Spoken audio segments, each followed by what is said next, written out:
So I realize a lot of people are worried about how Godzilla King of the Monsters 2019 is performing at the box office. But it's interesting to note that one of the people who isn't worrying is Thomas Tull, the head of Legendary. This is from an article on yahoo.com that I'll link you to in the description.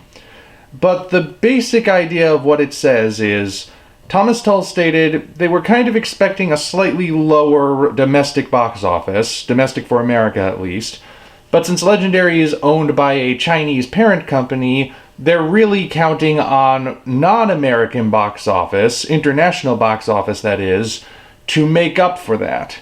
And according to the numbers so far, the movie really has been doing quite well in the international box office.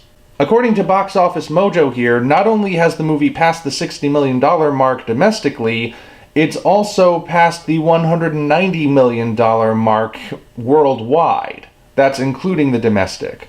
So that's more than its $170 million budget. It's not a runaway success. No one is saying that. But by this point, it has made back its budget plus extra. It has yet to really lose money. At least as far as I can tell from these numbers. We don't really know all of the ins and outs for certain.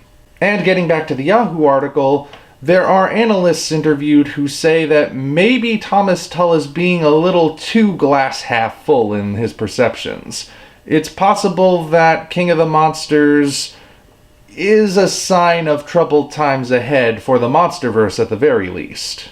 Basically, the article is giving you two sides of the story. You have the head of Legendary saying there's nothing to worry about yet, and you have analysts saying, well, you should be worried, at least for the future. Which one of them is closer to the truth, I don't know. I do know, like I said, the box office numbers are not terrible. Could they be better? Sure, they could always be better, but they're not terrible either. But also, there are sources out there saying that Aladdin has overtaken Godzilla King of the Monsters in the box office again. So, it's probably not in the #1 spot as of this video's posting. Whether or not it's going to remain in the top 5, we don't know. There are a whole lot of things about the box office for this film that we just don't know. And that goes for everyone. Nobody actually knows at this point whether the movie will be considered a financial success or a financial failure. But either way, I don't think I'm going to make a habit of doing box office updates for Godzilla King of the Monsters. Because, quite frankly, how much money a movie makes isn't always an indicator of how good or bad it is. There are plenty of movies throughout history which bombed horribly. Even if you adjust for inflation, they still did worse than Godzilla King of the Monsters. Yet that isn't necessarily a sign that they are bad movies. Just because nobody went to see them when they were in theaters doesn't mean they didn't, say, stand the test of time. So, I don't want to keep judging Godzilla King of the Monsters based on how much money it's making. Does the box office hold sway over the future of the Monsterverse? Absolutely. But does it hold sway over the quality of the film itself? No, not really. I think this movie's a great film, and I'd much rather talk about what makes it good, and even address the things that might have not worked as well, than keep coming back to how much money it's making, because that's not the true judge of quality. And that's not me moving the goalpost either. Like I said, some of the greatest movies out there didn't do well financially. You ever see The Bandwagon with Fred Astaire? That movie got nominated for Oscars, it got special edition DVDs when the DVD format was released, it's considered one of the greatest movies of all time, it was an influence on music videos when MTV came around.